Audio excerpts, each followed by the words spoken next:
अमीन खान जी बुजुर्ग नेता है और पार्टी से नो डाउट जुड़े हुए थे, लेकिन ये मामला ये निर्णय करना ये मेरे हाथ में कोई नहीं है। पार्टी के शीर्ष नेता जो तय करेंगे वही होगा और पार्टी नीतियों से चलती है, कौन कहाँ किसका सपोर्ट करता है, किस समय कौन कहाँ रहता है, ये पार्टी की गाइडलाइन और सीनियर नेता तय करते हैं, ना कि कोई यहाँ का स्थानीय या खान का बयान आया है कल।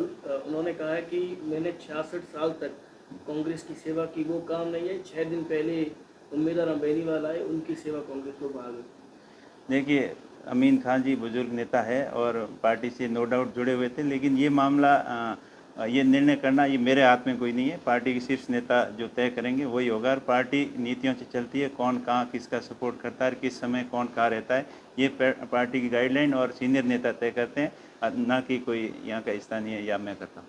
क्या सर आपके लोकसभा चुनाव के समय जब कांग्रेस ने आपको टिकट दी, क्या अमीन खान आपके खिलाफ मोर्चा खोली हुई थी? देखिए, कांग्रेस पार्टी ने टिकट दी और पूरी बाड़मेर जैसलमेर की बालोतरा की जनता का सबका सहयोग था और आम आदमी ने कांग्रेस पार्टी को सपोर्ट किया, तभी कांग्रेस पार्टी की जीत हुई। ना कि एक आदमी के सपोर्ट करने से या एक आदमी की विरोध करने से ना तो कोई पार्टी जीतती है नहीं हारती है। जब लोगों की भावनाएं होती है, जन भावनाएं होती है और लोगों का सहयोग होता है, तभी पार्टी जीत पाती है और सब लोगों ने अच्छा सहयोग किया। अमीन खान ने भी सहयोग किया? वो आपको सब पता है, सहयोग किसने किया किसने नहीं किया वो मैं बताने वाला कौन हूँ। सब लोगों को पता है, जो हुआ है वो तो सब आपको पता ही है। उनका कहना है कि मेरी पार्टी के विरुद्ध कोई क्रियाकलाप थे, इसका कोई सबूत नहीं था, फिर भी कार्रवाई। 7 दिन मैंने प्रचार भी किया था लोकसभा और उम्मीदवार बेनीवाल का मैंने प्रचार भी किया, उनका ये कहना है। देखिए, वो बुजुर्ग आदमी है, वो जो भी कह रहे हैं वो सोच समझ के कह रहे होंगे और जो किया है या नहीं किया है वो सब जनता को पता है। आप सर, आपने पार्टी की सक्षम स्तर तक बात तो पहुंचाई होगी, अगर आपका नहीं, मैंने तो यही प्रयास किया। मेरा वैसे मैं पहले से ही कांग्रेस पार्टी से जुड़ा हुआ था, बीच में जैसे चुनाव लड़ा था वो आप सबको पता है, लेकिन जो इस चुनाव के अंदर जो बाड़मेर जैसलमेर की जनता ने जो सहयोग किया, वो सब ने पार्टी विचारधारा को ध्यान में रखते हुए सब ने अपने हिसाब से सहयोग किया। और चुनाव का माहौल ऐसा होता है कि उसके 1-2 दिन में ऊपर नीचे आगे पीछे सब अपने अपने स्वार्थ भाव से देखने से इधर उधर हो जाते हैं, लेकिन मैं तो यही कहूँगा कि सब बाड़मेर जैसलमेर की जनता ने सहयोग किया, तब जीत हासिल हुई। तो अमीन साहब की पीड़ा जो है कि उनको बेवजह पार्टी से बाहर निकाल दिया। आप सांसद है, राहुल जी सोनिया जी से आपकी दिल्ली में रोज मुलाकात होती है, अमीन खान साहब की पीड़ा आपने उनको बताई नहीं कि भाई मेरी ओर से कोई शिकायत नहीं है, फिर बुजुर्ग आदमी हमारे वापस ले लो पार्टी?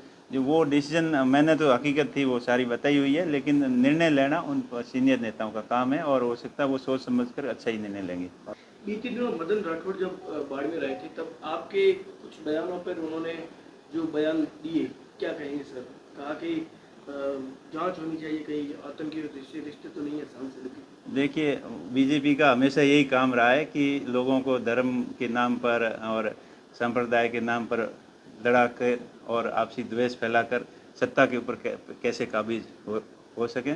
वैसे मदन जी राठौड़ पहले से खुद ही विवादों के घेरे में रहे हैं, हमेशा विवादित बयान देने की उनकी आदत रही है और वो कांग्रेस के जब चुनाव थे 2023 के, तो खुद किधर घूम रहे थे, जो कांग्रेस के बारे में इतनी बुराई करे, ऐसा सबको पता है लोगों को। आपका एक बयान वायरल हो रहा था जिसमें आप कह रहे थे कि हिस्ट्री सीटर लोग मुझे देशभक्ति का सिखाए, वो क्या कुछ किसके बारे में था? देखिए, बीजेपी के लोग हमेशा धर्म की राजनीति और नफरत और द्वेष फैलाकर सत्ता के अंदर काबिज होना चाहते हैं। बाकी धरातल पे कोई बड़ी योजनाओं के ऊपर काम कुछ नहीं किया है, घोषणाएं बहुत बड़ी बड़ी करते रहते हैं, लेकिन धरातल पे कुछ नहीं काम हुआ है। जो अपने आप में देशभक्त कहते हैं अपने आप को और देशभक्ति के सर्टिफिकेट बांटते घूमते हैं, और जो जिनका पृष्ठभूमि क्या है क्या नहीं है वो किसी से छुपी नहीं है। और घोषणाएं चाहे उनके कार्यकाल में हो, बहुत सारी की है। बाड़मेर जैसलमेर बालोतरा की बात करें तो यहाँ एयरपोर्ट की घोषणा की थी, उसके ऊपर कोई काम नहीं हुआ।